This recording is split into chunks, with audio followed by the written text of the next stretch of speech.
ศ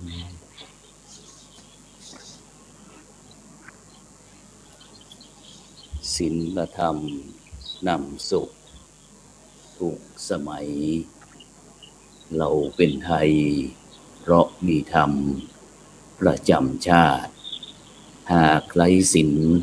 สิ้นธรรมต่ำอำนาจประเทศชาติจะอยู่ได้อย่างไรกันขอกราบคำว่าธรรมสวัสดีกับบรรดาท่านผู้ฟังแล้วก็ท่านผู้ชมทุกท่านที่กำลังติดตามช่องธรรมะทีมเป็นทีมทีวีออนไลน์กลุ่มพระสงฆ์อุบาสกอุบาสิการ่วมกันเผยแผ่ธรรมะออนไลน์ทั้งไลฟ์สดทั้ง YouTube ทั้ง Facebook แล้วก็สถานีวิทยุเครือข่ายคลื่นสีขาวFM คลื่น 104.50 เมกะเฮิรตซ์วัดไฟหินจังหวัดเชียงใหม่ซึ่งในค่ำคืนวันนี้เข้ากับผมอันธรรมภาพพระครูโสพลปริยัติก็ได้นำรายการสังฆพัฒนาเพื่อประชาชนบทบาทพระสงฆ์ในยุคนิวนอร์มอนหมู่บ้านรักษาศีล 5ต้นแบบมาพบกับบรรดาท่านผู้ฟังท่านผู้พระครูโสพลปริยัติเพื่อประชาชนบทบาทพระสงฆ์ในยุคนิวนอร์มอนวันศุกร์หมู่บ้านรักษาศีล 5ต้นแบบมาพบกับบรรดาท่านผู้ฟังท่านผู้ชมทางคลื่น 104.50 เมกะเฮิรตซ์เป็นประจำทุกคืนวันศุกร์เวลาก็ตั้งแต่ 20 นาฬิกาเป็นต้นไปจนถึงเวลาประมาณ 21:30 นาทีแต่ฉะนั้นก็บรรดาท่านผู้ฟังท่านผู้ชมก็สามารถที่จะร่วมบริจาคเป็นสาธารณกุศลชื่อบัญชีนั้นก็ออมบุญออมธรรมวันละบาททางธนาคารไทยพาณิชย์เลขที่บัญชีนั้นก็ 145244700-8 ชื่อบัญชีนั้นก็พระไทยธรรมกิจพระมหาชันชัยพรหมประดิษฐ์หรือว่าพระจตุรงค์ชูศรีหรือว่าอีกธนาคารนึงก็เป็นธนาคารกสิกรไทยเลขที่บัญชีก็376225327-2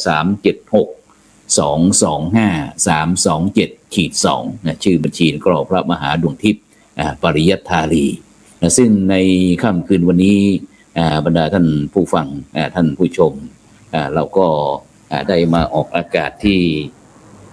วัดช้างคำตำบลบ้านถ้ำอำเภอดอกคำใต้จังหวัดพะเยาซึ่งในค่ำคืนนี้ก็ได้มีงานบำเพ็ญกุศลศพเมื่ออุ้ยตองชัยวุฒิกุลอายุ81ปีวัดสุวรรณคูหาอำเภอดอกคำใต้จังหวัดพะเยาซึ่งวันพรุ่งนี้ก็จะมีพิธีพระราชทานเพลิงศพที่วัดสุวรรณคูหาอำเภอดอกคำใต้จังหวัดพะเยาซึ่งแม่อุ้ยตองชัยวุฒิกุลอายุ81ปีนี้ก็เป็นโยมแม่ของท่านอาจารย์พระครูโสพลปริยัติสุธีคณะกรรมการโครงการหมู่บ้านรักษาศีล 5ของเราซึ่งได้เสียชีวิตจากไปอย่างไม่มีวันกลับฉะนั้นวันในค่ำคืนนี้ทางคณะกรรมการโครงการหมู่บ้านรักษาศีล 5หนเหนือโดยการนำของพระเดชพระคุณหลวงพ่อพระเทพรัตนานายกประธานคณะกรรมการโครงการหมู่บ้านรักษาศีล 5หนเหนือพร้อมทางคณะกรรมการนั้นก็ได้มาร่วมเป็นเจ้าภาพในงานบำเพ็ญบุญบำเพ็ญกุศลของแม่อุ้ยตองชัยวุฒิกุลอายุ81ปีซึ่งในค่ำคืนวันนี้แล้วก็เราก็จะได้มีบรรยากาศซึ่งโดยเฉพาะในวันนี้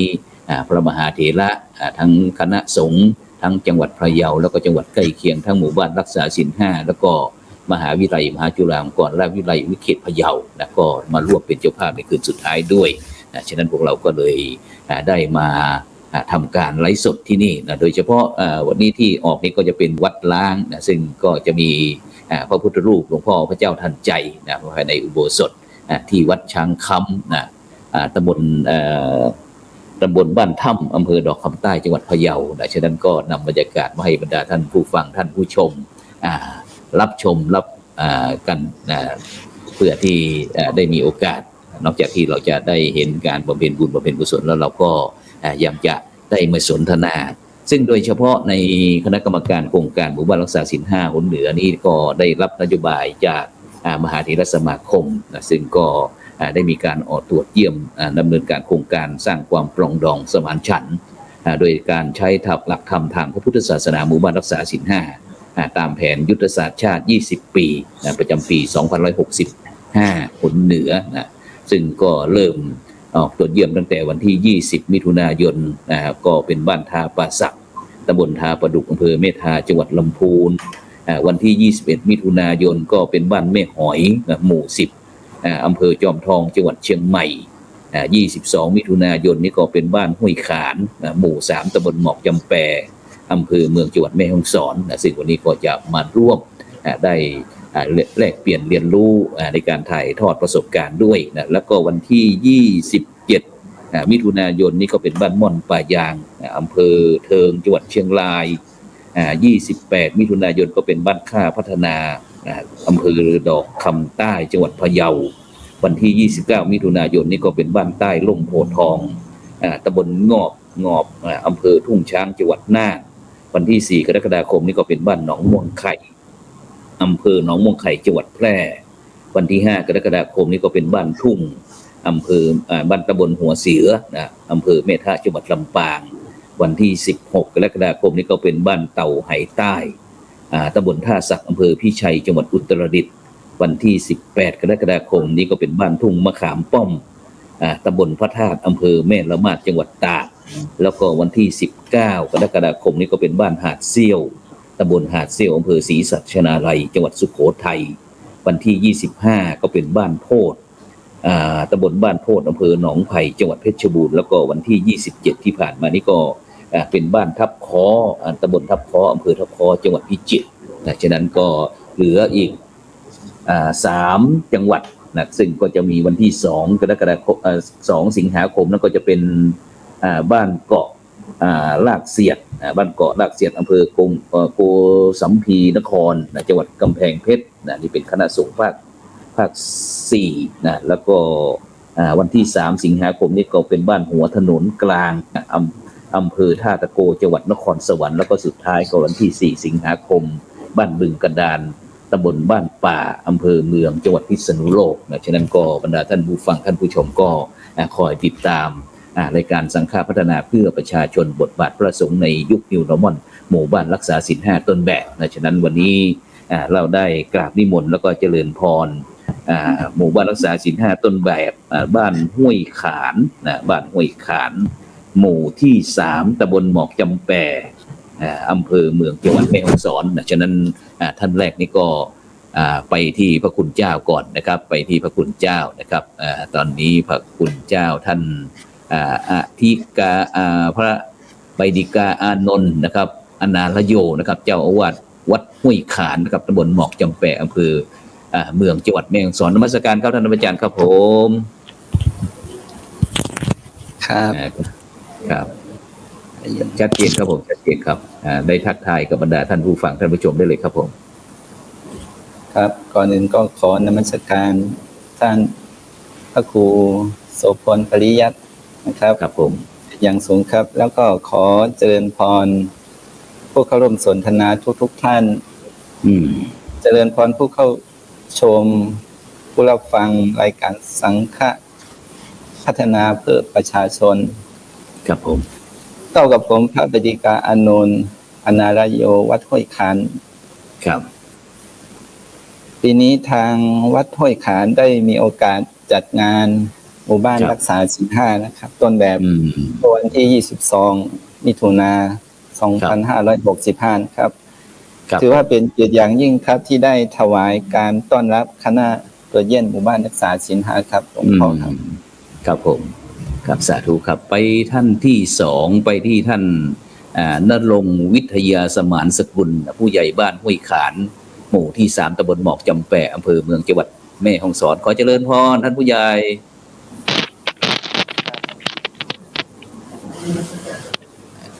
เสียงไม่ดัง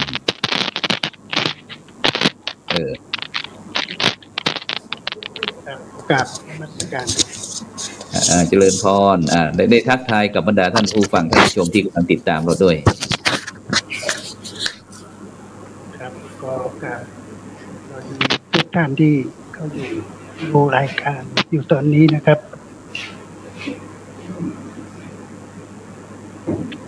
เจริญพรไปที่ท่านที่3ซึ่งถือว่าเป็นผู้ที่มีบทบาทสำคัญเช่นเดียวกันก็คือ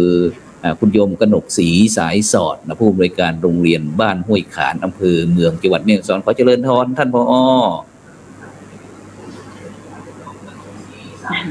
กราบนมัสการค่ะท่านพระครูโสพลนะคะ เจริญพร สวัสดีผู้ร่วมรายการทุกท่านนะคะแล้วก็สวัสดีท่านผู้ชมที่รับชมรับฟังทางรายการนี้ด้วยค่ะเจริญพร โรงเรียนบ้านห้วยขานก็เป็นโรงเรียนขนาดเล็กนะคะอยู่สังกัดสำนักงานเขตพื้นที่การศึกษาประถมศึกษาแม่ฮ่องสอนเขต 1ค่ะสาธุไปที่ท่านแม่กำนันถนอมณมาศคำนะกำนันตำบลบ้านหมอกจำแปอำเภอเมืองจังหวัดแม่ฮ่องสอนขอเจริญพรคุณโยมกราบนมัสการพระเดชพระคุณเจ้าพระครูโสพลปริวัตินะคะคณะกรรมการหมู่บ้านศีล 5ที่เคารพอย่างสูงนะคะแล้วก็สวัสดีท่านผู้รับฟังรับชมทางบ้านที่เคารพทุกท่านนะคะดิฉันนางถนอมณมาศคำนะคะกำนันตำบลหมอกจำแพอำเภอเมืองจังหวัดแม่ฮ่องสอนนะคะสาธุไปที่ท่านสมศักดิ์ณมาศคำนายกองค์การบริหารส่วนตำบลหมอกจำแปอำเภอเมืองจังหวัดแม่ฮ่องสอนขอเจริญพรท่านนายกกราบนมัสการพระเดชพระคุณพระครูโสพลปริยัติคณะกรรมการหมู่บ้านศีล 5คนเหนือที่เคารพอย่างสูงและขอกราบสวัสดีผู้ชมผู้ฟังรายการทุกท่านนะครับแต่ผมนายศักดิ์มาศคำนายกองค์การบริหารส่วนตำบลหมอกจำแปอำเภอเมืองจังหวัดแม่ฮ่องสอนครับผมเป็นยังไงบ้างนายกในช่วงนี้บรรยากาศที่บริเวณหมอกจำแปของเราวันนี้ฝนตกอะไรบ้างไหมคุยให้ฟังหน่อยครับขออนุญาตนะครับช่วยปรับอันนี้หน่อยนิดหนึ่งรู้สึกว่ากล้องของท่านนายกจะถ่ายไม่ค่อยจะเหลือข้างบนอยู่ช่วยปรับให้รูปตัวชัดหนึ่งตะแคงตั้งกล้องอีกนิดหนึ่งตอนนี้จะเห็นแต่ศีรษะนายกขนาดนี้ละเจ๋วอันนี้จะห่างหน่อยก็ได้ไม่เป็นไรเพื่อที่จะได้ชัดเจนกันโอเคแจ๋วคุยให้ฟังหน่อยบรรยากาศเป็นยังไงบ้างท่านนายกที่หมอกจำแปของเราตอนนี้ฝนตกฟ้าร้องน้ำท่วมบ้างไหมบรรยากาศที่ตำบลหมอกจำแปอำเภอเมืองจังหวัดแม่ฮ่องสอนช่วงเย็นนะครับประมาณสัก 6 โมงเย็นก็มีฝนตกค่อนข้างที่จะมากนะครับมีน้ำป่าไหลหลากบ้างไหมหรือว่าได้รับผลกระทบอะไรหรือเปล่าช่วงนี้ไม่มีครับไม่มีโอแจ๋วเลยนะฉะนั้นก็ซึ่งวันนี้ก็ต้องเจริญพรให้กับบรรดาท่านผู้ฟังท่านผู้ชมไปก่อนว่าวันนี้ในค่ำคืนนี้นอกจากนั้นเราก็จะได้มีการเห็นภาพในการบำเพ็ญบุญบำเพ็ญกุศลที่แม่ตองชัยวุฒิกุลโยมแม่ของคณะกรรมการโครงการหมู่บ้านรักษาศีล 5ของเราก็คือท่านอาจารย์พระครูโสพลปริยัติสุธีไปด้วยนะเพื่อที่เราจะได้บุญได้กุศลว่าถึงแม้เราจะมีหน้าที่ในการที่จะตรวจเยี่ยมได้ตรวจอะไรต่างๆเนี่ยถึงเมื่อสหธรรมนะหรือว่าพระคุณเจ้าที่เพื่อนร่วมงานของเราได้รับความเดือดร้อนโดยที่ไม่สามารถที่จะหลีกเลี่ยงได้พวกเราก็จะต้องช่วยกันนะฉะนั้นรักใคร่ปรองดองสมานฉันท์รักกันเหมือนพี่ดีกันเหมือนน้องปรองดองกันเหมือนญาตินะแต่ก็ยังไม่ได้ยินเสียงตอนนี้ก็จะเป็นการแสดงพระธรรมเทศนาโดยพระเดชพระคุณหลวงพ่อพระเทพรัตนนายกประธานคณะกรรมการโครงการหมู่บ้านรักษาศีล 5คนเหนือด้วยนะฉะนั้นก็ไปที่ท่านผู้ใหญ่ก่อนท่านผู้ใหญ่ณรงค์ท่านผู้ใหญ่ณรงค์เป็นยังไงบ้างหลังจากที่หมู่บ้านของเราได้เข้าร่วมโครงการหมู่บ้านรักษาศีล 5ลองประเมินให้ฟังหน่อยที่ระหว่างหูฟังถ้ายังไม่ค่อยดีเท่าไหร่ เสียงแครกๆนะก่อนและหลังการเข้าโครงการหมู่บ้านรักษาศีล 5เนี่ยเรารับทราบจากส่วนไหนว่าหมู่บ้านแม่ขานของเราได้เข้าร่วมโครงการหมู่บ้านรักษาศีล 5ท่านผู้ใหญ่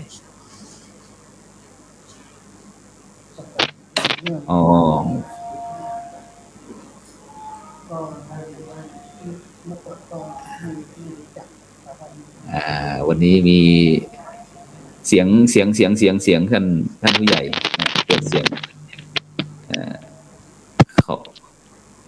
เสียง ท่านผู้ใหญ่ลองถอดหูฟังออกก็ได้เอาลองดูนี่รู้สึกว่ามันไม่ค่อยบาลานซ์ถอดออกจากตัวถอดออกจากตัวนั่นเลยยกเว้นผู้ใหญ่ท่านหนึ่งลองคุยดูดิเป็นยังไงบ้างได้ห่างหน่อยก็ได้ขยับถอยไม่เป็นไรชัดเจนเสียงได้ชัดเจนขณะนี้โอเคครับสำหรับหมู่บ้านห้วยขานก่อนที่จะได้รับเป็นหมู่บ้านศีล 5ชาวบ้านก็ยังไม่เข้าใจว่าคำว่าศีล 5แต่ว่าการปฏิบัติศีล 5นั้นชาวบ้านก็ทำมาตั้งแต่สมัยไหนแล้วกับนานแล้วแต่ว่าหลังจากที่เราได้นับเป็นหมู่บ้านศีล 5แล้วไม่ว่าในชุมชนหรือว่าต่างหมู่บ้านก็มีความสนใจตรงนี้ได้รับความชมเชยอย่างมากแล้วก็เป็นที่รู้จักหลายที่หลายจังหวัดก็โทรมาหาผู้ใหญ่บ้านเหมือนกันว่าจะเป็นเขาว่ายังไงเขาโทรมาหาว่ายังไงว่าอยากมาศึกษาดูงานอย่างนี้ช่วงน่าจะเป็นช่วงเมื่อท่องเที่ยวอะไรจะมาแวะเที่ยวหาอย่างเริ่มมีแววแล้วนะฉะนั้นในการบริหารจัดการหมู่บ้านรักษาศีล 5ของบ้านห้วยขานของเราท่านนายกมีการวางแผนยังไงบ้างเพราะว่าหมู่บ้านเป็นหมู่บ้านใหญ่ด้วยนะมีหลากหลายกลุ่มชาติพันธุ์อะไรต่างๆนั้นเรามีการบริหารจัดการอย่างไรหมู่บ้านเป็นหมู่บ้านรักษาศีล 5ครับสำหรับการบริหารจัดการนี้ถามว่ามันยากไหมก็ไม่ยากเพราะว่าในชุมชนหรือในหมู่บ้านนี้มันก็มี2 ชนเผ่าที่บอกว่าการนับถือศาสนาเหมือนกันเลยครับประเพณีก็คล้ายกันหมดแต่ว่าการบริหารจัดการก็จะเน้นไปทางคณะกรรมการหมู่บ้านเป็นหลักแล้วก็ผู้นำทางศาสนาทางวัดและก็โรงเรียนฉะนั้นก็หมายความว่าเราไม่ได้ทำงานโดดเดี่ยวใช่ไหมผู้ใหญ่ยังมีภาคีเครือข่ายอะไรต่างๆที่เราไปทำยังไงไปชวนเขาหรือว่าเขามาขอเข้าร่วมกับเราถ้าเป็นในเครือข่ายไม่ว่าโรงเรียนหรือว่าองค์การบริหารส่วนตำบลหน่วยงานที่เกี่ยวข้องในใกล้เคียงหรือในพื้นที่นี่ส่วนมากเราก็จะทำงานร่วมกันมาตลอดครับในเรื่องไม่เป็นการจัดกิจกรรมต่างๆในด้านประเพณีอย่างนี้ส่วนมากแต่เป็นภาคีเครือข่ายกันมาตลอดอย่างนี้โอ้สาธุฉะนั้นเราไปที่แม่กำนันไปที่แม่กำนันถนอมหน้ามาดคำกำนันตำบลหมอกจำแปเนี่ยในฐานะที่เป็นตำบลใหญ่ด้วยในอำเภอเมืองเดี๋ยวแม่หลวงเปิดแม่กำนันเปิดได้เปิดแล้วนะคะสาธุค่ะแม่กำนันในฐานะที่เป็นปล่อยตามสบายก็ได้ปล่อยไม่ต้องถือมันปล่อยก็เลยเราในฐานะที่เป็นแม่กำนันที่เป็นผู้หญิงด้วยนะในดูทั้งตำบลอย่างเงี้ยในตำบลของเรามีกี่หมู่บ้านแม่กำนันกราบนมัสการค่ะทั้งหมดขออนุญาตเล่าถึงเขตปกครองตำบลหมอกจำแปของเรานะคะค่ะพอดีตำบลหมอกจำแปนี่ก็อยู่ห่างไกลจากตัวเมืองจังหวัดแม่ฮ่องสอนประมาณ20 กว่าโลค่ะแล้วก็ตำบลหมอกจำแปนะคะประกอบด้วย9 หมู่บ้านนะคะท่านแล้วก็ได้แก่หมู่บ้านหมอกจำแปนะคะบ้านแม่สง่าบ้านห้วยขานบ้านนาปะแปกแล้วก็บ้านห้วยมะเขือส้มแล้วก็บ้านลักไทยแล้วก็บ้านทบศอกบ้านห้วยปุ่งอ่อนแล้วก็บ้านยอดนะคะแล้วทีนี้เราได้ไปเชิญชวนหรือว่ายังไงหรือว่าบังคับให้เขาทั้งหมดทั้งตำบลมาร่วมเป็นหมู่บ้านรักษาศีล 5หรือว่ายังไงไม่ได้บังคับอะค่ะเราทำยังไงตอนนี้ก็ขยายเครือข่ายของเราก็ไปเครือข่ายหมู่บ้านศีล 5นะคะไปทุกหมู่บ้านแล้วค่ะตอนนี้แล้วก็เครือข่ายโดยใช้ในตำบลหมอกจำแปนะคะเราจะใช้วัดนะคะเป็นศูนย์กลางนะคะเป็นที่จัดกิจกรรมต่างๆนะคะท่านสาธุแล้วยังไงอีกภ ภาคีเครือข่ายในราชการนะคะในภายในตำบลหมอกจำแปกของเรานะคะจะประกอบด้วยองค์การบริหารส่วนตำบลหมอกจำแปกนะคะแล้วก็สถานีตำรวจภูธรตำบลหมอกจำแปกค่ะแล้วก็ทหารชุดพัฒนาสัมพันธ์มวลชนที่3111นะคะวันนี้ท่านก็ได้ร่วมรายการกับเราด้วยนะคะด้วยสาธุสาธุแล้วก็โรงพยาบาลส่งเสริมสุขภาพนะคะ3แห่งนะคะได้แก่โรงพยาบาลส่งเสริมสุขภาพตำบลบ้านหมอกจำแปกนะคะแล้วก็โรงพยาบาลส่งเสริมสุขภาพตำบลบ้านหน้าปะแปกแล้วก็โรงพยาบาลส่งเสริมสุขภาพบ้านรักไทยนะคะแล้วก็โรงเรียนชุมชนบ้านห้วยขานนะคะอีกทั้งร่วมกับโรงเรียนในสังกัดนะคะทั้ง7โรงเรียนนะคะแล้วก็วัดก็7วัดนะคะ3สำนักสงฆ์อะค่ะแล้วก็พี่น้องจิตอาสานะคะแล้วก็จะมีชลบแล้วก็อพปลนะคะพี่น้องอสมภายในหมู่บ้านห้วยขานแล้วก็ภายในตำบลหมอกจำแปกของเราด้วยนะคะท่านค่ะฉะนั้นก็ถือว่าเยอะทีเดียวเนาะแล้วเขามีแม่กำนันเขามีความพึงพอใจบ้างไหมหลังจากที่เขาได้ร่วมโครงการแล้วจากเราได้สอบถามหรือว่าเราได้ประเมินที่เราไปเนี่ยมีผู้ที่แจ้งความประสงค์อยากจะมาเข้าร่วมเพิ่มขึ้นเรื่อยๆหรือเปล่ามีเจ้าค่ะแล้วก็ได้รับนะคะชาวบ้านก็รับรู้แล้วก็เขาเข้าใจนะซึ่งกันและกันนะคะมีความรักความสมัครสมานสามัคคีกันนะคะท่านช่วยเหลือเกื้อกูลกันนะคะโดยจะใช้หลักธรรมของศีล5เนาะน้อมนำจิตใจสร้างจิตสำนึกนะคะแล้วก็นำไปใช้ประยุกต์ในการใช้ในชีวิตประจำวันของเราด้วยนะคะท่านเจ้าสาธุสาธุสุดยอดเครือข่ายทีนี้เราไปที่พระคุณเจ้าก่อนพระคุณเจ้าพระคุณเจ้าพระอาจารย์ใบดิกาอานนท์พระอาจารย์นมัสการอีกรอบนะครับอาจารย์ครับในฐานะที่เราเป็นวัดหรือว่าเป็นศูนย์รวมจิตใจของพี่น้องที่นับถือพุทธศาสนาแต่ชุมชนของเราเนี่ยมีหลากหลายนะครับเนาะมีกลุ่มชาติพันธุ์อะไรต่างๆเนี่ยท่านอาจารย์ครับมีโดยเฉพาะที่วัดเราเวลาเรามีกิจกรรมเนี่ยพี่น้องนอกจากที่เป็นพี่น้องที่นับถือพุทธศาสนาแล้วก็ยังมีพี่น้องกลุ่มชาติพันธุ์เข้ามาร่วมทำกิจกรรมภายในวัดบ้างไหมครับผมครับในวัดห้วยขานตอนที่จัดงานส่วนมากก็จะเป็นหลายชนเผ่าที่อยู่ในหมู่บ้านก็ถือศาสนาพุทธอยู่แล้วครับแต่ว่าครับผมอาจารย์จัดงานอะไรต่างๆก็ทำร่วมกันมาตลอดเลยครับครับผมอย่างการรักษาจารีตประเพณีโดยเฉพาะในช่วงเนี่ยครับอาจารย์ครับช่วงเทศกาลเข้าพรรษานี่เป็นยังไงบ้างครับที่หมอกจำแปะเราห้วยขานของเราครับผมครับช่วงเข้าพรรษานี่ก็ส่วนทางชาวบ้านจะมานอนถือศีลในวัดก็ทุกวันพระ8 ค่ำ15 ค่ำทุกวันพระครับก็จะมีเยอะไหมครับอาจารย์ครับมีพวกขาวไม่ขาวหรือว่าเขาเรียกอะไรเขาเรียกว่าเขาเรียกอะไรพ่อศีลแม่ศีลช่วยขยายหน่อยช่วยขยายคำว่าพ่อศีลแม่ศีลหน่อยพ่อศีลแม่ศีลก็ตอนอยู่ที่บ้านก็จะถือศีล5แต่ตอนที่มาวัดก็ถือศีล8ก็เขาเรียกว่าพ่อศีลแม่ศีลครับแล้วเวลาเขามาวัดเขามาทำอะไรพ่อศีลแม่ศีลเนี่ยเขาตอนที่เขามาตอนเช้าก็มารับศีล8แล้วก็ถือศีล8แล้วก็นั่งสมาธิสวดมนต์ทำวัดครับครับเป็นที่เฉพาะวันพระนะครับเนาะ8 ค่ำ15 ค่ำใช่ไหมพระอาจารย์ครับเฉพาะวันพระในพรรษาครับเฉพาะในพรรษาพ่อศีลแม่ศีลนะครับที่บรรดาท่านผู้ฟังท่านผู้ชมถ้าเคยไปเที่ยวแม่ทางแม่ฮ่องสอนที่เราไปตรงวันสำคัญทางพุทธศาสนาเราจะเห็นว่าทางอุบาสกอุบาสิกานี่เขาจะใส่ชุดขาวเต็มไปหมดเลยนะแล้วแต่เขาก็จะมีอย่างที่พระอาจารย์อานนท์ได้บอกว่าเป็นพ่อศีลแม่ศีลนะซึ่งก็จะเป็นคล้ายกับถ้าเป็นทั่วไปก็คงจะเป็นอุบาสกอุบาสิกาที่เราแต่เขาไปจะนอนที่วัดนอนที่วัด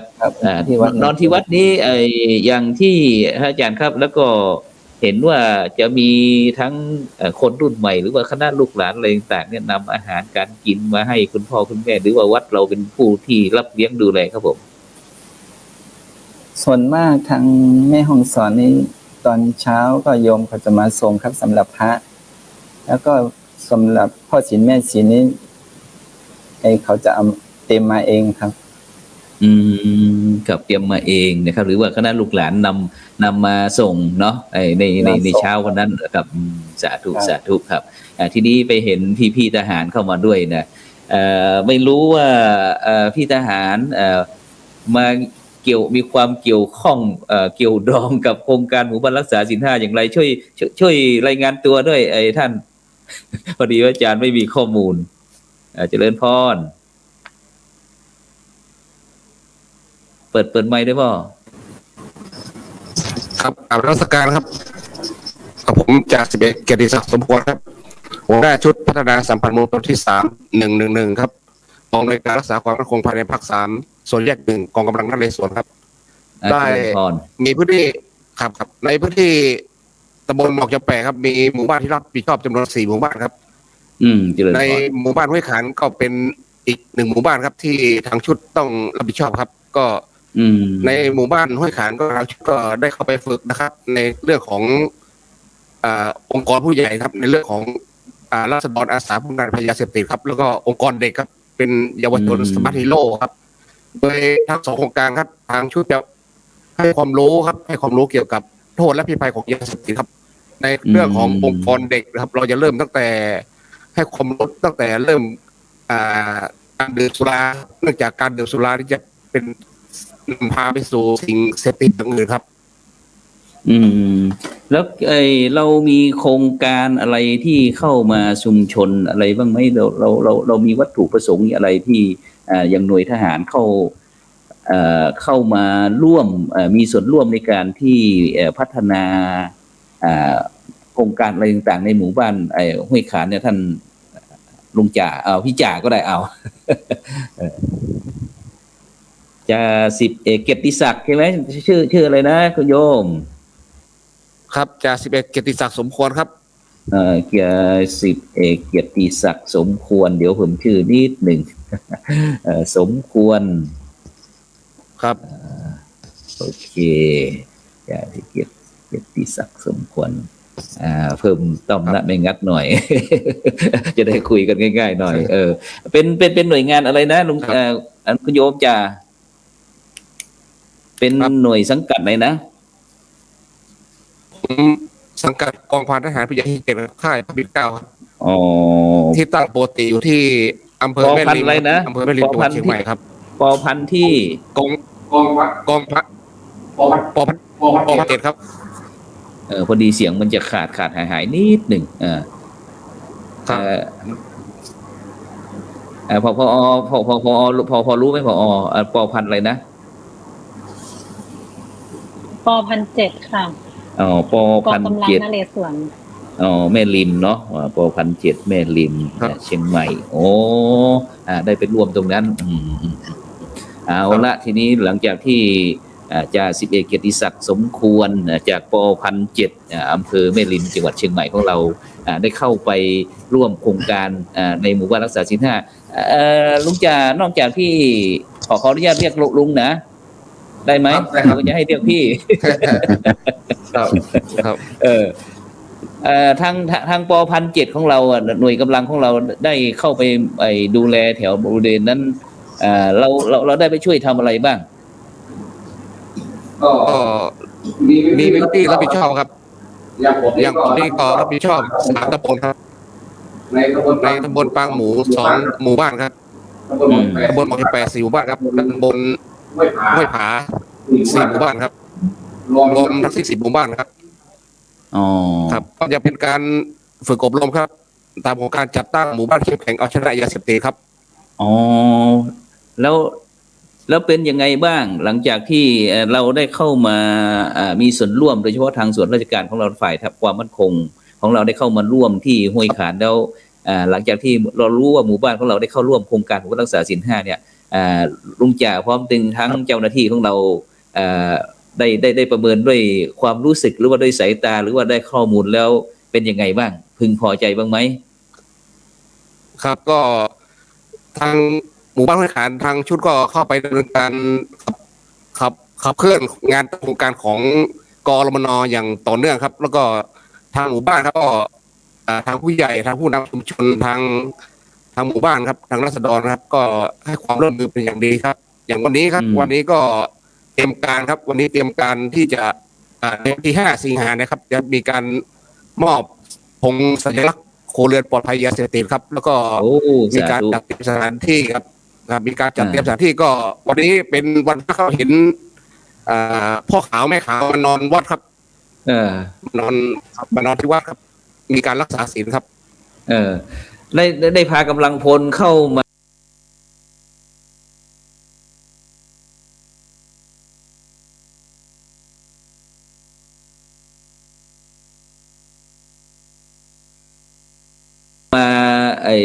นอนวัดบ้างไหมเนี่ยเป็นพ่อขาวการดื่มสุราครับไม่มีครับอ๋อไม่มีเนาะสาธุดีละงั้นเราไปที่ผอ.โรงเรียนบ้านห้วยขานหน่อยมีส่วนเกี่ยวข้องอะไรกับเขา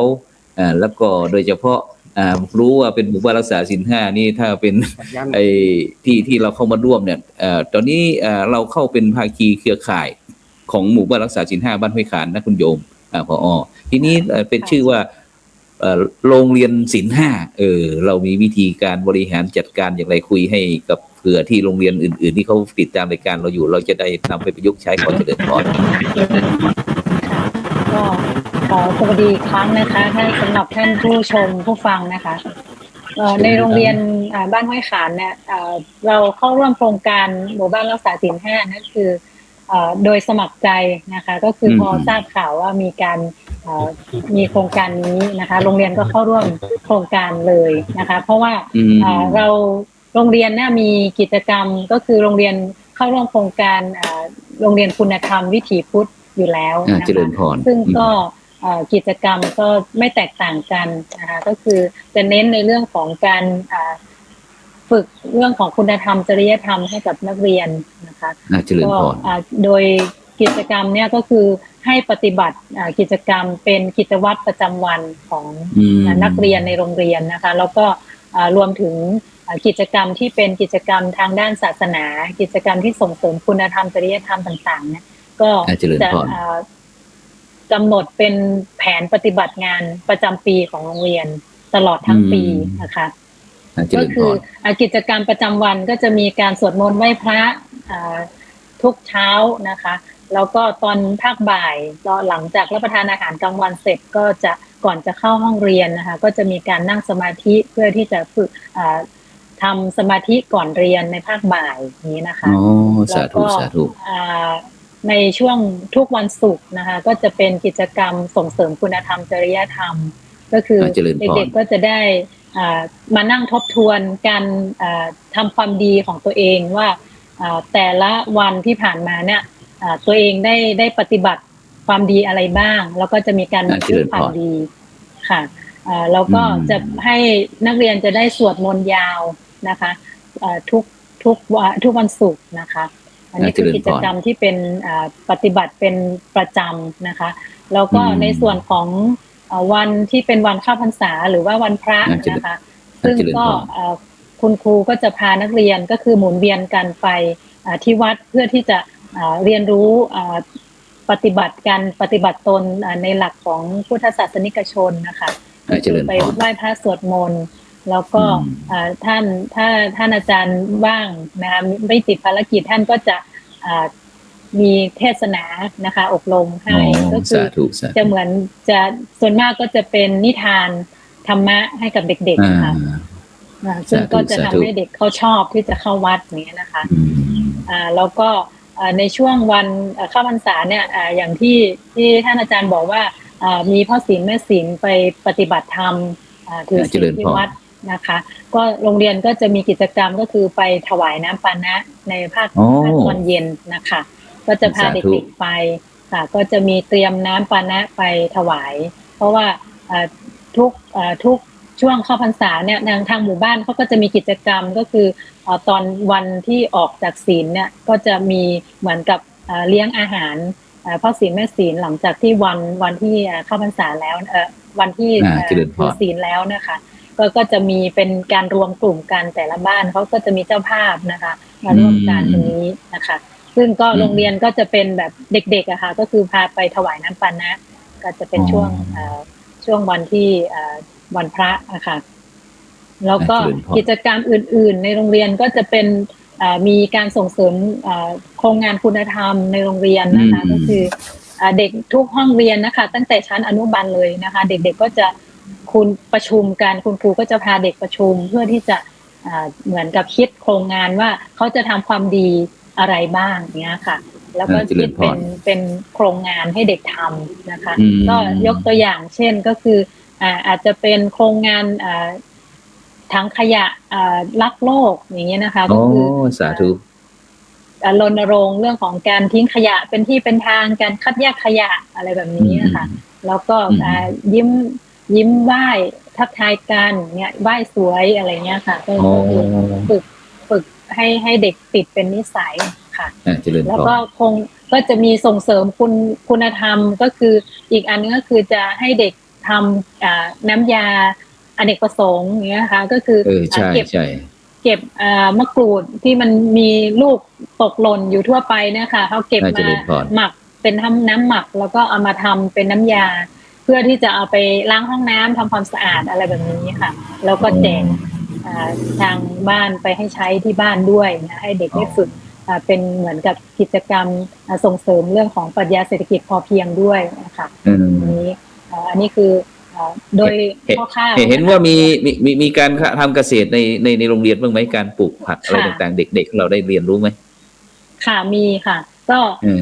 ตั้งแต่อนุบาลเลยค่ะก็คือเราก็พยายามส่งเสริมให้เด็กเขาใกล้ชิดธรรมชาตินะคะก็คือเรียนรู้เรื่อ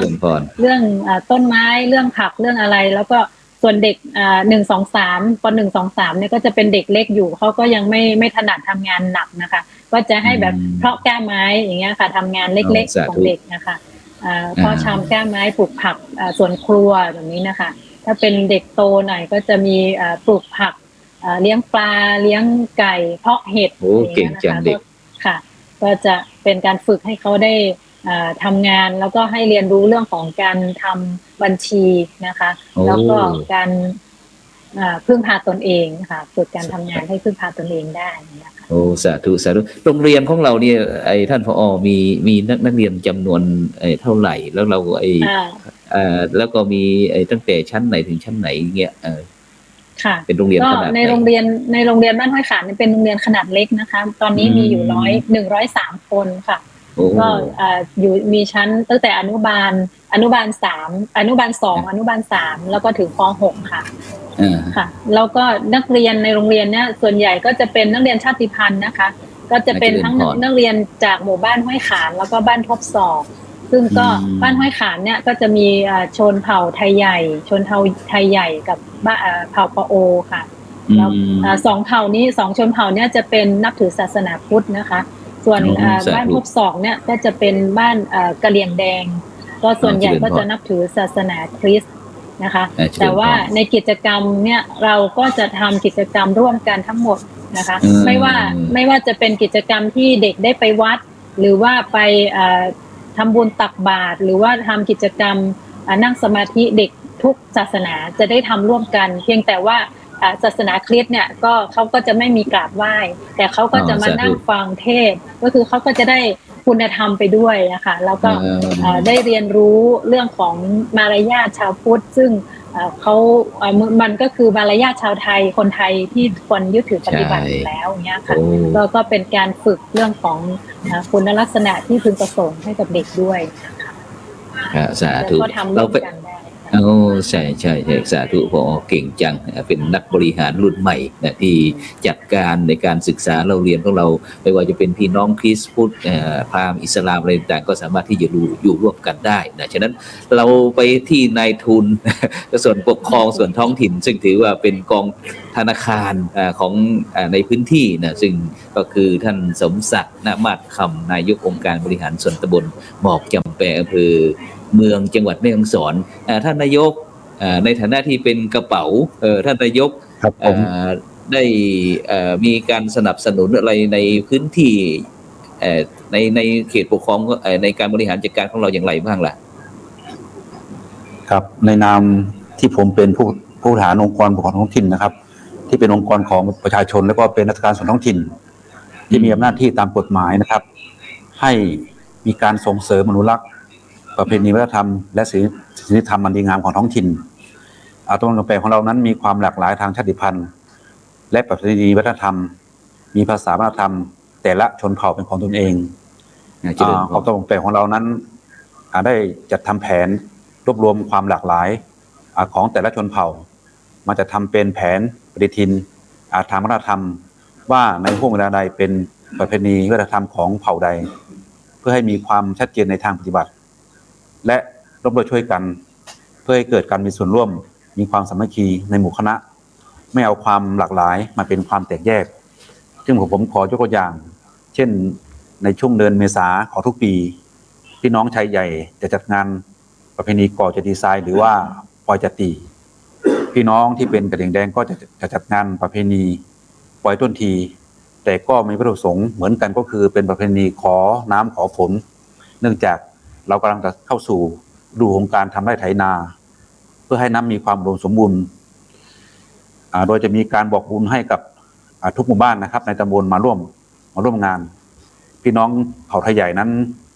ก็จะเน้นไปเป็นพิธีทางสงฆ์พี่น้องที่เป็นกระเหรี่ยงแดงก็จะเป็นการบูชาต้นทีทางท้องถิ่นนะครับอบต.ของเราก็จะจัดสรรงบประมาณ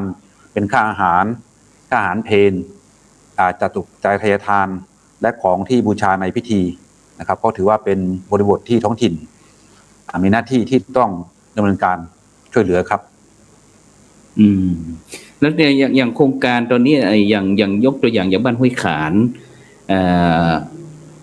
ของเราเนี่ยเราได้รับสนับสนุนอย่างไรเกี่ยวกับโครงการหมู่บ้านรักษาศีล5ในเราในฐานะที่เป็นหน่วยงานส่วนท้องถิ่นเนี่ยเราสนับสนุนอย่างไรคุยให้ฟังหน่อยครับโครงการปีนี้ก็ถือว่าเป็นความภูมิใจของอบต.เรานะครับที่หมู่บ้านห้วยขานหมู่ที่3ตำบลหนองแปงอำเภอเมืองแม่ฮ่องสอนนั้นเป็นหมู่บ้านที่อยู่ในเขตรับผิดชอบได้รับเป็นหมู่บ้านศีล5ต้นแบบของจังหวัดแม่ฮ่องสอนนะครับเจริญพรซึ่งทางอบต.ของเราก็ได้เข้าไปช่วยในเป็นธุระก็คือเป็นฝ่ายเลขานุการนะครับที่จะต้องรวบรวมข้อมูลข้อมูลเอกสารแล้วก็จัดทำเกี่ยวกับวิดีทัศน์ที่นำเสนอนะครับแล้วก็มีการจัดนิทรรศการอะไรต่างๆนะครับก็ถือว่าเป็นบทบาทของท้องถิ่นของเราครับที่เข้าไปช่วยงานนี้ครับสาธุแล้วตอนนี้อย่างโครงการนอกจากที่บ้านห้วยขานแล้วเนี่ยเราได้สนับสนุนอย่างพี่น้องกลุ่มชาติพันธุ์อะไรต่างๆอย่างไรเขามีการนำเสนอโครงการมาหรือว่าทางเจ้าหน้าที่เราได้ลงพื้นที่ไปสำรวจตามความต้องการอะไรอย่างไรคือในพื้นที่ของเรานั้นนะครับเราอย่างที่ผมได้บอกไปนะครับว่าเรามีความหลากหลายทางชาติพันธุ์นั้นคือทางเจ้าหน้าที่ของเราคือโดยเฉพาะกองการศึกษาศาสนาวัฒนธรรมของตัวของเรานั้นนะครับได้มีการทำแผนนะครับว่าในแต่ละห่วงแต่ละห่วงแต่ละเดือนนั้นเรามีงานอะไรบ้างนะที่ผมจะยกตัวอย่างนะครับว่าอย่างเช่นประเพณีดอกไผ่เทียนหรือว่าที่เราเรียกว่าปอยอ่องจอดที่ก็จะจัดในห่วงของเดือนตุลาธันวาของทุกปีนี่เป็นของพี่น้องไทยใหญ่อย่างประเพณีปีใหม่ม้งก็จะจัดในห่วงของเดือนธันวามกราของทุกปีก็เป็นพี่น้องเผ่าม้งนะครับแล้วก็ประเพณีปอยข้าวต้มก็จะจัดในห่วงของเดือนสิงหาของทุกปีก็เป็นของพี่น้องกระเหรี่ยงแดงนะครับแล้วก็มีอีกอย่างหนึ่งก็คือโครงการถวายข้าวพุทธบูชานะครับในห้องของเทศกาลเข้าพรรษานี้เราก็ทำทุกปีตลอดไตรมาสนะครับซึ่งแผนงานทุกอย่างนี้เราจะชัดเจนมากในทางปฏิบัตินะครับเจริญพรท่านนายกอย่างประเพณีอย่างที่อะไรนะเมื่อกี้ปีใหม่ม้งเนี่ยท่านนายกลองคุยให้ฟังหน่อยเผื่อที่บรรดาท่านผู้ฟังท่านผู้ชมที่อยากจะไปแถวหมอกจำแปะของเราจะได้อยากจะไปเที่ยวบ้างอะไรอย่างเงี้ยเราลองคุยให้หน่อยมีเป็นทำอย่างไรมีวิธีการยังไงคือหมอกจำแปะของเรานั้นจะมีพี่น้องที่เป็นชนเผ่าม้งอยู่2หมู่บ้านก็คือบ้านนำปะแปกหมู่ที่4แล้วก็บ้านห้วยมันขดส้มหมู่ที่5นะครับในพี่น้องม้งนั้นส่วนมากแล้วจะมีวิถีที่เป็นทำการเกษตรกรรมนะครับในช่วงปีใหม่ของม้งเนี่ยก็คือในช่วงของธันวามกราของทุกปีนะครับทุกครอบครัวเนี่ยถ้าถึงปีใหม่แล้วก็จะหยุด ทำกิจกรรมในการเกษตรนะครับ เจริญพร แล้วก็จะมีการมารวมกลุ่มกันก็เสื้อผ้าที่สวมใส่นี่ก็จะเป็นของม้งทั้งหมดแล้วก็เป็นเสื้อผ้าที่พ่อแม่หรือว่าญาติพี่น้องนะครับอาจจะปักด้วยมือนะครับตลอดที่เขาจัดงานนี่ประมาณสัก15 วันนี้เขาจะใส่ชุดชนเผ่าของเขานะครับแล้วก็มีการแสดงที่ตัวเราของเราเข้าไปช่วยคือจะมีการแสดงประเพณีวัฒนธรรมชนเผ่าของที่เป็นของเยาวชนแล้วก็เป็นของคนรุ่นเก่าก็จะเป็นการร้องเพลงม้งนะครับทุกปีครับที่เราจัดนะครับโอ้สาธุโอเคงั้นเราไปที่ผู้ใหญ่อีกทีหนึ่งผู้ใหญ่ของเราเดี๋ยวก่อนเนาะผู้ใหญ่ของเรานายณรงค์วิทยาสมานสกุลผู้ใหญ่บ้านห้วยขานในห้วยขานหมู่บ้านห้วยขานของเรามีอะไรดี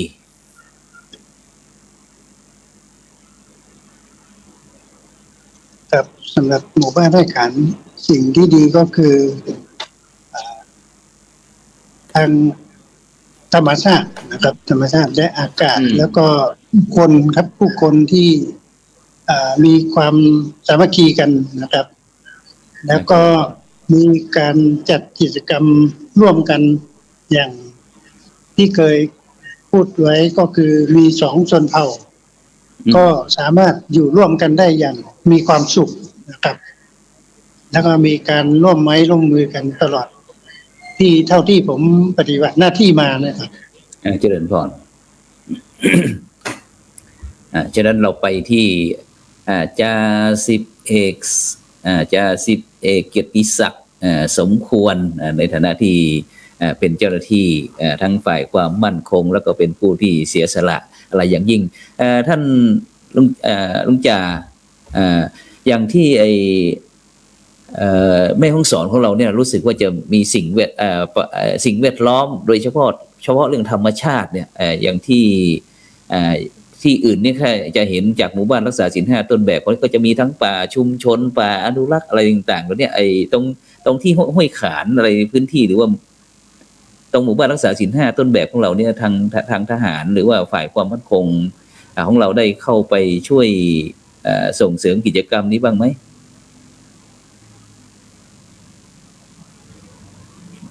ลุงจ่าได้ยินไหมเปิดเสียงนิดลุงจ่าเปิดเสียงนิดโอเคครับกล่าวนมัสการครับในเรื่องของการอนุรักษ์ทรัพยากรธรรมชาตินะครับในห่วงของไฟป่าครับก็ได้สนับสนุนนะครับการลาดตระเวนพ่อรองไฟป่าครับแล้วก็ในห่วงที่ผ่านมาในฤดูฝนครับก็ได้ดำเนินการปลูกป่าครับแล้วก็บริเวณรอบๆครับอย่างที่ผ่านมาก็ในบริเวณในโซนของบ้านห้วยขานก็ทางบ้านห้วยเพิ่งครับโดยทางชุดเข้าไปจัดกิจกรรมในการปลูกป่าครับซึ่งเป็นป่าน้ำครับเจริญพรครับเสียงแก้วไม่ค่อยเสถียรเท่าไหร่เนาะงั้นเราไปที่ไม่ค่อยดีครับเจริญพรได้แล้ววันนี้เราได้ประกาศเป็นชายชาติทหารจาก11เกียรติศักดิ์สมควรจากกองพันทหารปืนใหญ่ที่7อำเภอแม่ริมจังหวัดเชียงใหม่นะซึ่งได้ปฏิบัติราชการที่ห้วยขานอำเภอเมืองจังหวัดแม่ฮ่องสอนนะซึ่งก็ได้นำกำลังพลต่างๆวันนั้นพระอาจารย์เห็นว่าทหารเขามาทำอะไรกันวันนั้นที่ตรงคณะกรรมการหมู่บ้านรักษาศีล 5ไปตรวจเยี่ยมท่านลุงจ่าได้นำกำลังพลไปทำอะไรไปจัดบอร์ดครับจัดบอร์ดที่ราชการครับให้ความรู้เกี่ยวกับยาเสพติดครับแล้วก็ภาพกิจกรรมที่ชุดได้เข้าไปปฏิบัติงานในพื้นที่ครับแล้วก็นอกจากที่จะมีหน่วยงานของลุงจ่าแล้วนอกนั้นเรายังมีอย่างนอกจากทหารเรายังมีหน่วยงานอื่นบ้างไหมที่เข้ามาร่วมทำงานร่วมกันเป็นภาคีเครือข่ายที่เราปฏิบัติงานตรงหมู่บ้านรักษาศีล 5เนี่ยลุงจ่าครับก็มีเจ้าที่ของร้อยตด336ครับที่ไปร่วมฝึกอบรมด้วยกันครับแล้วก็การประสานงานกับการทำงานร่วมกันเป็นยังไงบ้างราบรื่นไหมครับภารกิจครับการประสานงานเป็นไปด้วยความราบรื่นมีการให้ความร่วมมือครับ อืมแล้วสมมุติว่าถ้าไอหมู่บ้านรักษาศีลห้าต้นแบบวัดห้วยขานของเราเนี่ยจำเป็นที่จะต้องไปแสดงผลงานที่วัดไร่ขิงจังหวัดนครปฐมเนี่ยทหารเราจะเอา เอาจะมีส่วนไหนที่เอาไปโชว์บ้างเนี่ยครับได้ครับพร้อมยินดีครับยินดีสนับสนุนครับโอเคเจ๋วงั้นไปที่แม่กำนันแม่กำนันเมื่อกี้ถามท่านผู้ใหญ่บอกว่าที่ห้วยขานมีอะไรดีที่นี้เรามาถามที่เป็นทั้งตำบลเราเลยสมมุติว่าตอนเนี้ยทางคณะกรรมการจะคัดเลือกสมมุติว่าจะให้บ้านห้วยขานของเราเนี่ยไปแสดงไปเป็นหมู่บ้านรักษาศีลห้าต้นแบบของจังหวัดนครแม่ฮ่องสอนแล้วตอนนี้นะแต่จะต้องไปจัดงานหมู่บ้านรักษาศีลห้าประจำปีนะที่วัดไร่ขิงเนี่ยโดยเฉพาะเขาไปเขาไม่ใช่ไปนี่อย่างเดียวนะเราจะต้องมีสินค้าโดยเฉพาะอย่างใครกรณีว่าสินค้าโอท็อปบ้างอะไรบ้างทำมือหัตถกรรมอะไรต่างๆเนี่ยเรามีความพร้อมขนาดไหนเรามีความพร้อมเรามีอะไรบ้างที่จะเอาไปขายเลยที่มันเป็นเงินเป็นทองอะไรที่จะย้อนกลับมาสู่ชุมชนเราเนี่ย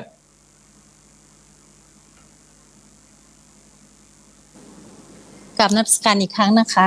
เจริญพรของตำบลหมอกจำแปนนี่ค่ะมีตอนนี้ที่หมู่6บ้านรักไทยนะคะเราจะมีชาแล้วก็เป็นของที่ระลึกอะค่ะเรามีหลากหลายมากนะคะท่านแล้วก็สินค้าโอท็อปก็จะเป็นพวกสามารถที่เราจะนำไปจำหน่ายได้เป็นพวกถ้าเป็นของผลิตจากเกษตรกรเป็นของอันนี้จากวัสดุพื้นบ้านก็เป็นพอกกล้วยฉาบนะคะแล้วก็มีของอะไรเป็นเทียนไขก็มีนะคะแล้วก็ผลิตจากไม้ไผ่ก็เป็นสารเป็นอะไรจะเครื่องจักสารพวกเป็นกบไตตะกร้าแล้วก็เขาเรียกอะไรนะกระโดงเป็นกระโดอะไรเป็นซากบตะกร้าแล้วก็เป็นแม่กระของไทยเรียกว่าตะกร้าเนี่ยค่ะสารแล้วก็เป็นหมวกเป็นอันเนี้ยค่ะเป็นพวกไทยใหญ่ของเราเนี่ยได้เพราะว่าไปที่นู่นมันจะมีทุกจังหวัดเลยคุณโยมนะทุกจังหวัดที่จะต้องนำอย่างไปตั้งเต็นท์โชว์ผลงานโครงการหมู่บ้านรักษาศีลห้าเนี่ยที่นี่เราไปจะไปโชว์เฉยๆไม่ได้เราไปเราต้องเป็นหัวนักธุรกิจนักการค้าด้วยเราต้องวางแผนแล้วตั้งแต่ตอนนี้ว่าถ้าเราไปวัดไร่ขิงเนี่ยเราจะเอาอะไรไปขายเนี่ยแล้วก็นำเป็นจากสิ่งของให้เป็นปัจจัยให้เป็นเงินเป็นทองอะไรเข้ามาหมู่บ้านเราเนี่ยฉะนั้นอย่างทั้งตำบลหรือว่าอำเภอจังหวัดอะไรเงี้ยตอนนี้เราเป็นแชมป์ของจังหวัดแม่ฮ่องสอนนะแม่กำนันไม่ใช่ว่าเราไม่ใช่ว่าเป็นเฉพาะห้วยขานนะตอนนี้เราเป็นตัวแทนของจังหวัดแม่ฮ่องสอนฉะนั้นสิ่งต่างๆที่จะทำเป็นเงินเป็นทองอะไรที่เราถือโอกาสเพราะว่ามัน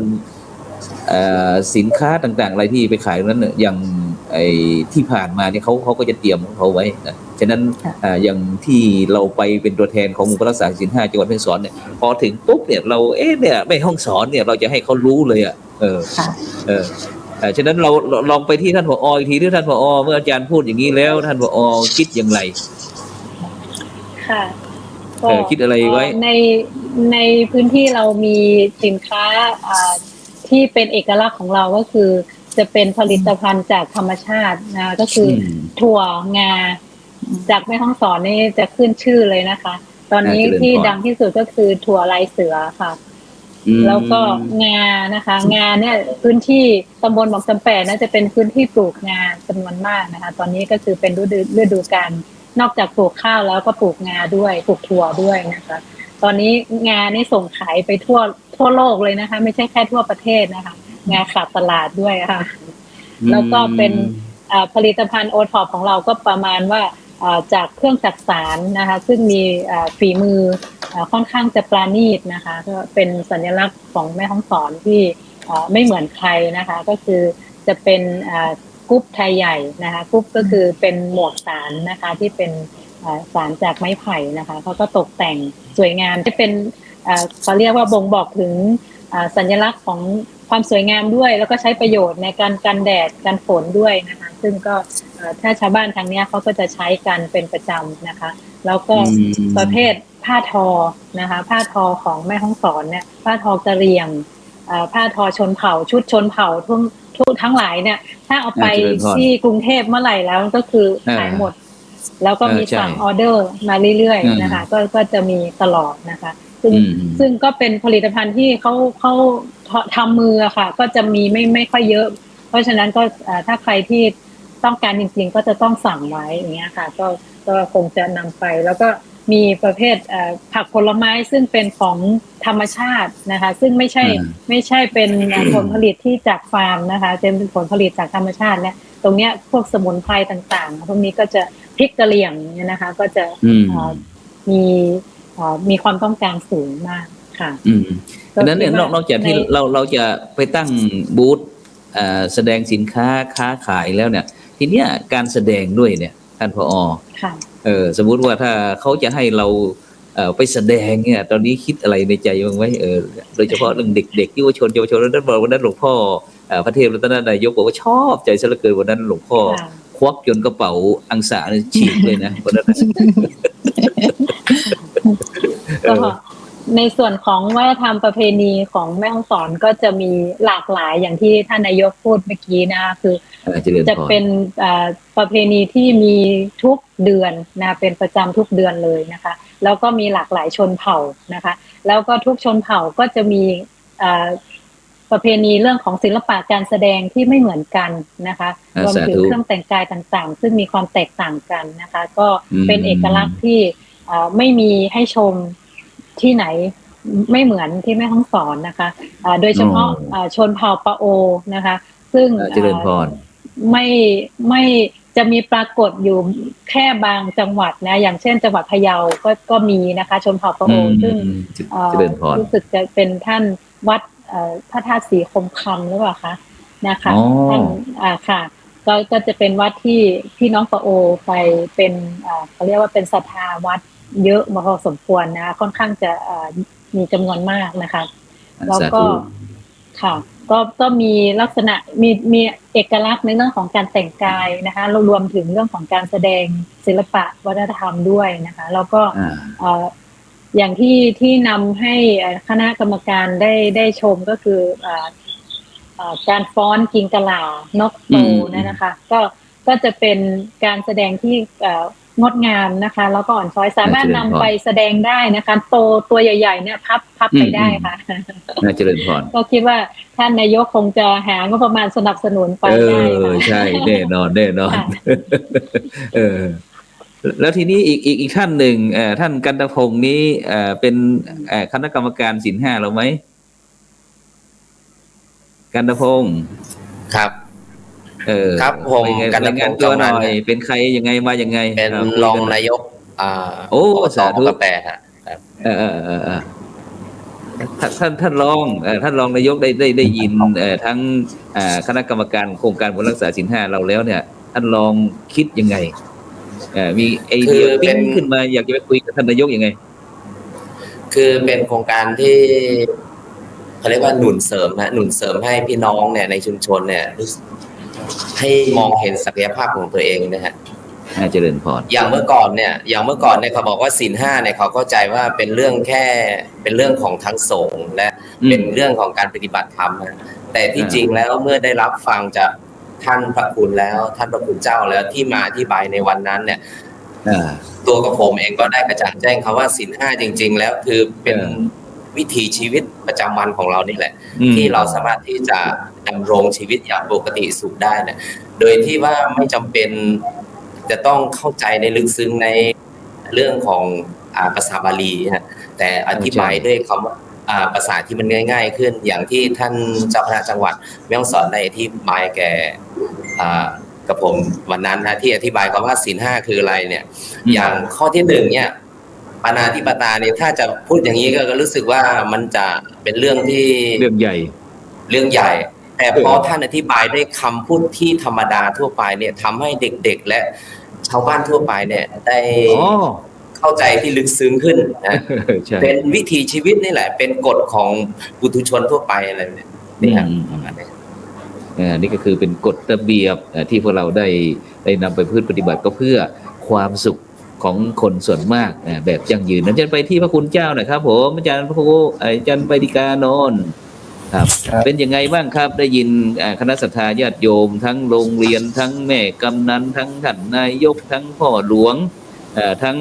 ทหารแล้วก็ท่านรองนายกด้วยได้พูดไปเนี่ยท่านอาจารย์เห็นว่าจะเสริมเติมเต็มตรงไหนเอ่ยในก่อนที่หมู่บ้านศีลห้าห้วยขานของเราจะไปแสดงกิจกรรมที่วัดไร่ขิงถ้าโควิดไม่ระบาดนี่จัดแน่นอน ก็ถ้าน่าจะมีอยู่ปีหนึ่งเคยไปจัดทางหมอกจำปาเคยไปจัดมาที่วัดไร่ขิงนะครับที่จัดนิทรรศกรรมนะครับครับก็ทางวัดห้วยขานนะครับหมู่บ้านห้วยขานตำบลหมอกจำปาก็ที่ได้จัดงานศีลห้าขึ้นมาก็ได้รับความเมตตาจากพระเดชพระคุณหลวงพ่อพระสุมนศาสนกิจเจ้าคณะจังหวัดแม่ฮ่องสอน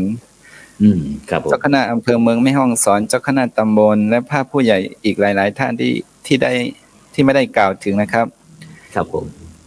ที่ได้เป็นแบบอย่างในการประพฤติปฏิบัติตน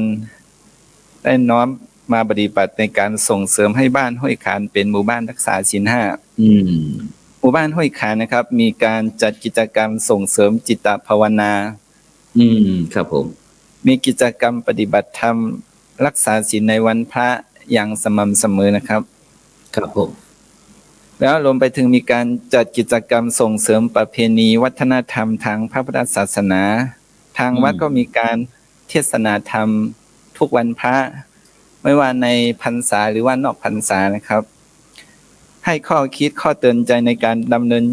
ตามหลักศีลธรรมอันดีงามก่อให้เกิดปองดองการช่วยเหลือก้อยกุลกันและกันนะครับแล้วก็กิจกรรมรณรงค์จัดงานประเพณีปลอดอบายมุขทุกปี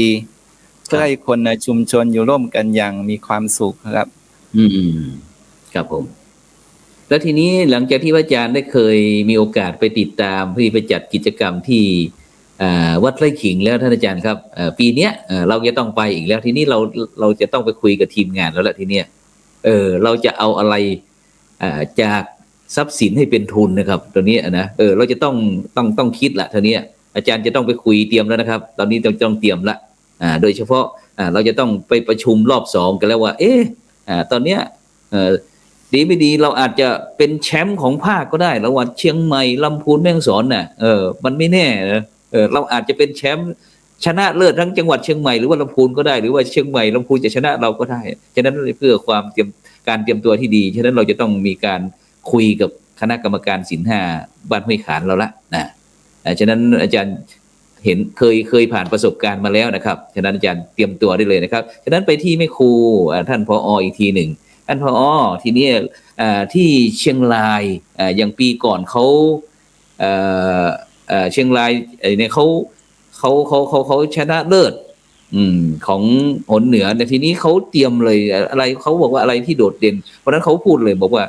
อยากจะเอาหมูป่าไปแสดงคอนเสิร์ตเนี่ยอะไรเลยทีนี้สมมติว่าแม่ฮ่องสอนเราจะไปอย่างเงี้ยเราจะเอาอะไรไปโชว์ทีนี้เพราะว่าเราจะต้องมีการต้องรู้ปุ๊บปั๊บอย่างที่อาจารย์ได้พูดบอกว่าเนี่ยคือแม่ฮ่องสอนโดยเฉพาะเราไม่ต้องประชาสัมพันธ์อะไรมากทีนี้ฉะนั้น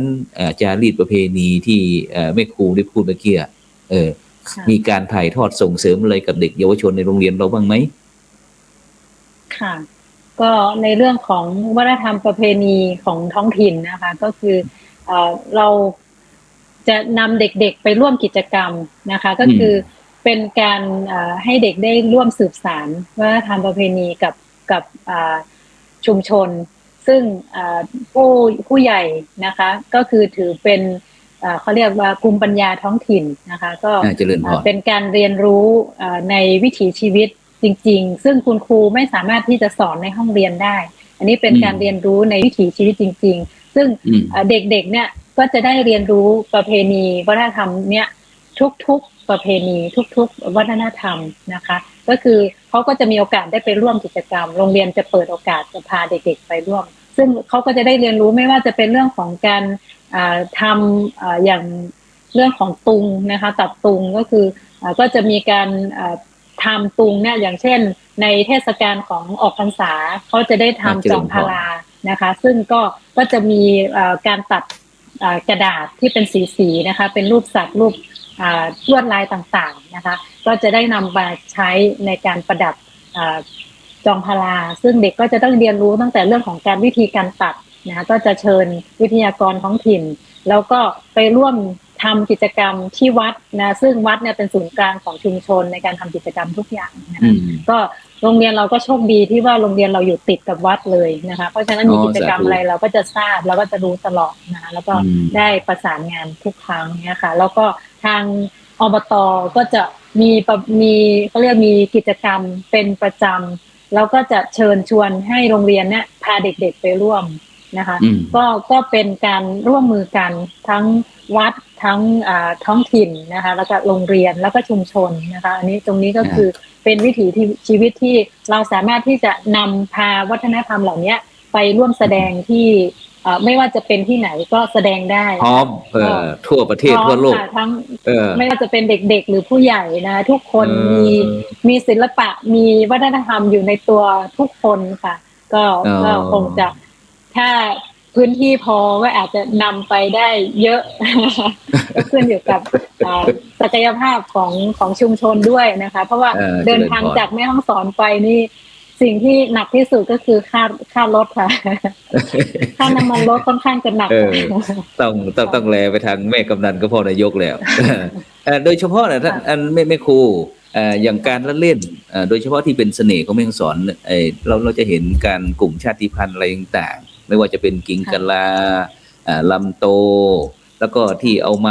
ม้สางมาตีก๊กแล้วคอยเด็กๆกระโดดที่ว่ามันสามารถที่จะเป็นจังหวะอะไรมีระเบียบวินัยเพราะว่าจะต้องถ้าเป็นพระอาจารย์นี่ต้องขานี่ต้องพองแน่นอนละ แต่เด็กๆของเรารู้สึกเราจะต้องฝึกศิลปะของไทยของกะเหรี่ยงค่ะเป็นคล้ายๆราวกระทบไม้ค่ะก็จะคล้ายๆกันค่ะแต่นั่นจะเป็นของกะเหรี่ยงขาวค่ะทีนี้เราเปิดเราเปิดว่าสมมติว่าตอนเนี้ยสมมติว่าบ้านห้วยขานของเราเป็นตัวแทนแล้วนะเป็นตัวแทนแล้วทีนี้ทุกท่านก็สามารถที่ว่าลองคุยที่เราอยากจะเอานั้นเอานี่อะไรไปโชว์บ้างไปที่พ่อหลวงก่อนพ่อหลวง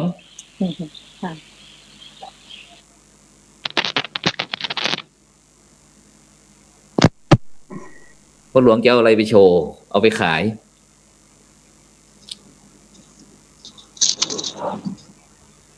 ครับในส่วนชุมชนนี่ก็คือที่เราเน้นที่เรามีอยู่ก็สามารถเอาไปโชว์ได้ก็คือน่าจะเป็นวัฒนธรรมศิลปะของชนเผ่าครับไม่ว่าจะเป็นชนเผ่าไทยใหญ่หรือว่าเผ่าโอสามารถเอาไปโชว์โชว์ได้นะเอาไปที่ท่านแม่กำนันแม่กำนันจะเอาอะไรไปแม่กำนันวางแผนหรือยังที่จะทำเงินทำทองให้เข้าหมู่บ้านเราเนี่ยจะเอาอะไรไปทีนี้ของตำบลหมู่แปดของเราก็เหมือนที่ได้พูดคุยไว้เมื่อสักครู่นะคะถ้ายอดลูกค้าชาวหัวหลงพวกนี้พอดีมันจะเป็นชื่อของตลาดนะคะเป็นที่ยอมรับของพอดีช่วงนี้ก็จะมีต่างจังหวัดนะคะมาเที่ยวนะคะที่พักที่บ้านรักไทยของเรานี้นะคะที่เต็มมาที่พักก็เต็มนะคะท่านค่ะเป็นของที่ระลึกเนี่ยเป็นพวกสารพวกไตหรือพวกที่ได้คุยไว้นะคะเป็นเทียนไขพวกนี้ก็เราก็ทำในหมู่บ้านของเราเองนะคะโดยก็เราก็ได้งบประมาณสนับสนุนจากอบต.หม่อมแปงนะคะท่านเจ้าค่ะสาธุเอาไปที่ท่านรองนายกกันตพงศ์ได้ยินทีมงานของเราตอนนี้เราคิดอะไรที่จะเสริมเติมเต็มให้หมู่บ้านของเราให้เป็นโดดเด่นขึ้นมาปิ๊งขึ้นมาเลยคือโครงการหมู่บ้านรักษาศีล 5เนี่ยถ้า คือหมู่บ้านห้วยขาเนี่ยถือว่าเป็นตัวแทนของจังหวัดแม่ฮ่องสอนเลยทีนี้เฉพาะในตำบลหมอกกำแปงของเราเนี่ยมีความหลากหลายของชาติพันธุ์มีความหลากหลายของเรื่องวัฒนธรรมเนี่ยในความหลากหลายคือความโดดเด่นความสวยงามฮะฉะนั้นผมว่าหลายๆชาติพันธุ์ที่อยู่ในตำบลของเราเนี่ยมี 5-6 ชาติพันธุ์เนี่ยก็สามารถที่จะเป็นตัวแทนส่วนหนึ่งของจังหวัดแม่ฮ่องสอนได้เลยนะฮะอย่างรักไทยก็เป็นวัฒนธรรมที่เกี่ยวกับเรื่องของพี่น้องจีนยูนนานนะฮะอย่างน้ำปลาแปกห้วยมะเขือส้มก็เป็นตัวแทนของพี่น้องโงงนะฮะ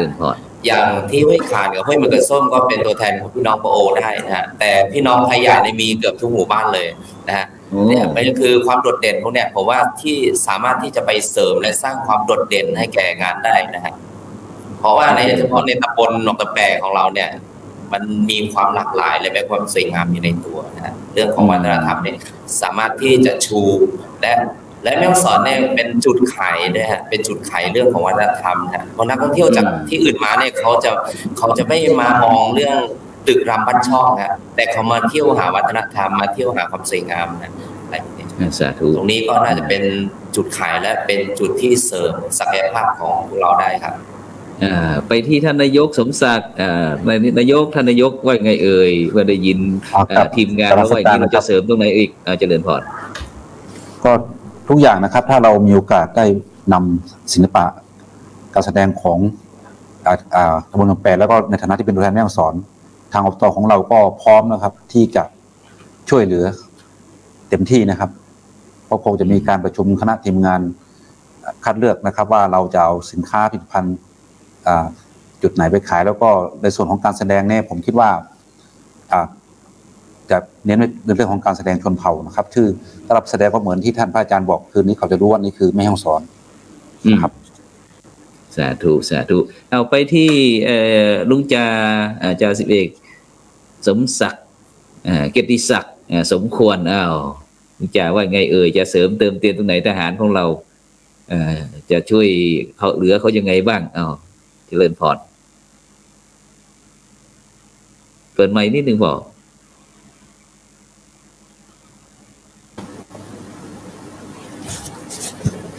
ครับหมู่บ้านห้วยขานะครับทางชุดก็ได้เข้าไปในหมู่บ้านนะครับอย่างต่อเนื่องนะครับอย่างตลอดครับพร้อมที่จะสนับสนุนในทุกด้านครับที่บ้านห้วยขาครับซึ่งเป็นหมู่บ้านที่ชุดต้องเข้าไปดูแลอยู่ครับต้องเข้าไปรับผิดชอบเฝ้าระวังชุมชนอยู่แล้วครับ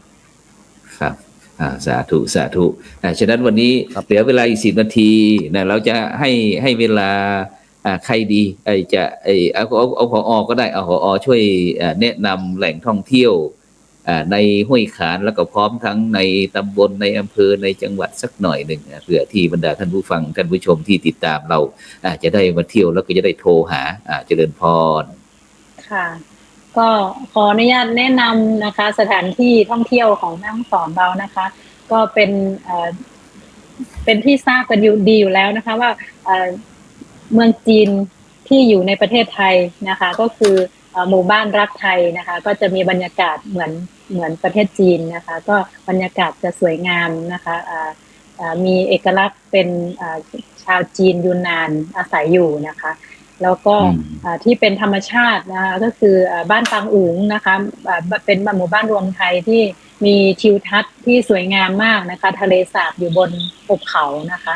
แล้วก็ปัจจุบันนี้ที่ค่อนข้างจะมีชื่อเสียงในโลกโซเชียลก็คือยอดดอยต่างๆนะคะก็จะมีผู้คนที่ชอบนิยมธรรมชาตินะคะก็จะไปพิชิตยอดดอยต่างๆตอนนี้ก็จะมียอดดอยจิกจ้องนะคะกอเซโลที่แม่เสรียงนะคะที่ศพเมยนะคะแล้วก็ยอดดอยหลายๆยอดดอยนะครับกล่าวไม่ถูกเลยค่ะเยอะมากนะคะพอยังไปได้ไม่ครบนะคะเพราะว่าต้องใช้ใจเหมือนกันนะคะต้องใจสู้พอสมควรนะคะแล้วก็ทุกเส้นทางที่เข้ามาในจังหวัดแม่ฮ่องสอนนะคะมีจุดแวะเยี่ยมชมธรรมชาติที่สวยงามนะคะตั้งแต่ปากทางจังหวัดแม่ฮ่องสอนเลยก็ถ้าทางเหนือนะคะก็จะเป็นเส้นทางแม่มาลัยปายนะคะมาที่ปางมะผ้านะคะก็จะมีจุดพักชมธรรมชาติจุดให้พักผ่อนนะคะในที่ก็เรียกว่าโฮมสเตย์ในแต่ละหมู่บ้านนะคะตอนนี้จะเปิด ให้เข้าพักได้นะคะ แล้วก็ถ้ามาทางสายใต้นะคะก็จะมีผ่านทางอำเภอฮอดจังหวัดเชียงใหม่นะคะก็ตลอดเส้นทางก็จะมีแวะชมธรรมชาติได้นะคะไม่ว่าจะเป็นประเภทน้ำพุร้อนนะคะมีน้ำตกนะคะมีบ่อนให้แช่น้ำร้อนนะคะแล้วก็มีจุดชมวิวนะคะที่ทางตั้งแต่ศกเมยแม่เสรียงอำเภอขุนยวมนะคะแม่ละน้อยขุนยวมแล้วก็แม่ฮ่องสอนนะคะแล้วก็มีวัฒนธรรมที่ทุกชนเผ่านะคะท่านสามารถที่จะเข้าไปเยี่ยมชมธรรมชาติในหมู่บ้านต่างๆนะคะหมู่บ้านชนเผ่าต่างๆนะยินดีต้อนรับนักท่องเที่ยวนะคะที่อยากต้องการสัมผัสธรรมชาตินะคะก็เยี่ยมชมได้แล้วก็ที่สำคัญที่สุดก็คือวัฒนธรรมประเพณีเนี่ยผนวกกับทางด้านพระพุทธศาสนานะคะก็จะมีวัดที่สวยงามนะคะให้ผู้ที่สนใจศิลปะวัฒนธรรมทางศาสนานะให้เยี่ยมชมให้ไปศึกษาได้ซึ่งเป็นศิลปะไทยใหญ่นะคะที่จะเป็นแนวของพม่านะคะซึ่งจะไม่เหมือนศิลปะอื่นนะคะก็จะมีความแตกต่างแล้วก็มีความโดดเด่นมากนะคะโดยเฉพาะลวดลายปานซอยที่ปรากฏอยู่ในตามวัดต่างๆเนี่ยก็จะเป็นศิลปะที่ค่อนข้างจะอ่อนช้อยงดงามแล้วก็ไม่มีที่ไหนเหมือนนะคะโรงเรียนเราด้วยค่ะที่โรงเรียนก็จะมีเราก็จะนำมาแสดงให้เห็นด้วยนะคะก็เชิญทุกท่านนะคะในเยี่ยมจังหวัดแม่ฮ่องสอนเรานะคะยินดีต้อนรับค่ะทุกเทศกาลแล้วก็ทุกฤดูกาลด้วยค่ะสาธุฉะนั้นก่อนในค่ำคืนนี้ก็ต้องขอบคุณอนุโมทนากับทุกท่านนะหมู่บ้านรักษาศีล 5ต้นแบบไม่ว่าจะเป็นท่านพระอาจารย์ใบดิกาอานนท์เจ้าวาดวัดห้วยขานท่านนายณรงค์วิทยาสมานสกุลผู้ใหญ่บ้านท่านอาจารย์กนกศรีสายสอดผู้อำนวยการโรงเรียนวัดห้วยขานท่านแม่กำนันถนอมนามาศคำกำนันตำบลบอกจำแปและท่านอาจารย์ท่านนายกสมศักดิ์นามาศคำนายกองค์การบริหารส่วนตำบลหมอกจำเปแล้วก็ท่านกันตะพงศ์ด้วยนะตอนนี้เราก็จะได้ถวายเวลาให้กับงานในบำเพ็ญบุญบำเพ็ญกุศลในค่ำคืนวันนี้นะฉะนั้นก็ขอให้ทุกท่านหลับฝันดีโชคดีทุกคนนะฉะนั้นก็โอกาสต่อไปเราก็จะได้พบกันอีกสำหรับในค่ำคืนนี้ก็ขอบคุณอนุโมทนาสาธุการตอนนี้เราไปติดตามการไลฟ์สดทางงานบำเพ็ญบุญบำเพ็ญกุศลนะ